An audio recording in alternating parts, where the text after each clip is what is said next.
Question. Do you have any ideas or knowledge about what someone can do to transform into higher consciousness if they are a fallen one, a fallen being?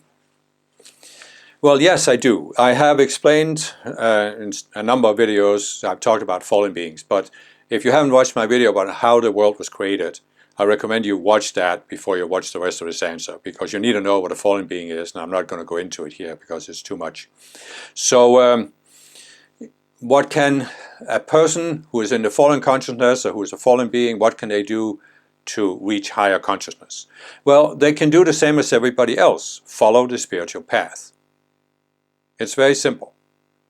There's nothing mystical about the fallen consciousness.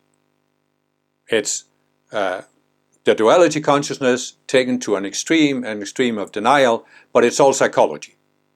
You have subconscious selves, you have an ego that's very clever at using the duality consciousness to reason, but it's the same basic psychology that everybody else has.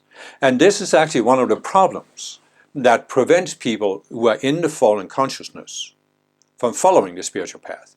Because you could say that the moment a being goes into separation, at that moment, that being starts creating a separate self, a separate sense of identity.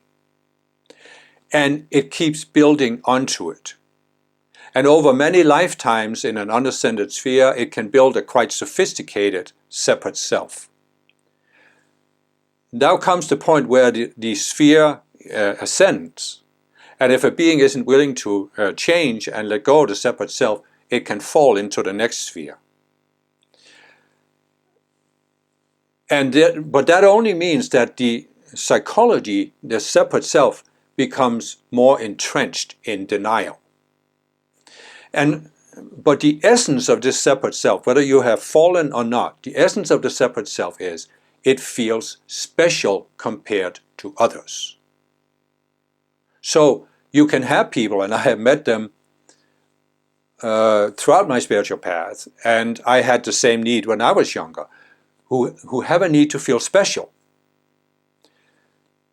And many spiritual people have this need because we felt like the outsiders as we were growing up because we had spiritual interests and other people didn't. So we have this need for this. But the fallen beings have just taken that need to a higher level where they feel they are really, really special. And so therefore, some fallen beings, they will think they are so special that in order for them to be redeemed, there should be some special process just for them. And when I say, well, just follow the spiritual path as everybody else, they'll say, ha, he has no idea what he's talking about. And that's fine. You believe that, you believe that. You go on believing that, see where it gets you.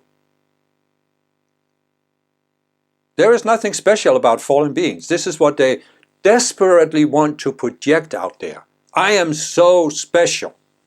This is all they're doing. Look at me, look how special I am. And so when it comes to how can I get back? Oh, there has to be a special spiritual path, a special path of initiation just for fallen beings. But there isn't. Okay, get down from your high horse and deal with your psychology like everybody else has to deal with it. It's just that simple. You follow the spiritual path as it has been outlined by the Ascended Masters, by other valid spiritual teachers throughout the ages. You look at the beam in your own eye instead of projecting about the splinter in the eyes of others. You ask yourself why you are reacting this way. You look at your reactionary patterns, you discover these subconscious selves, you come to see they're based on an illusion, you let the illusion go. It's just that simple. You ask the Ascended Masters for help, you invoke spiritual light from the Ascended Masters. You do what everybody else has done and what many people are engaged in doing, what I call the spiritual path. Just get down on your knees, get down and dirty, start shoveling the dirt out of the subconscious mind. There is no mystery there.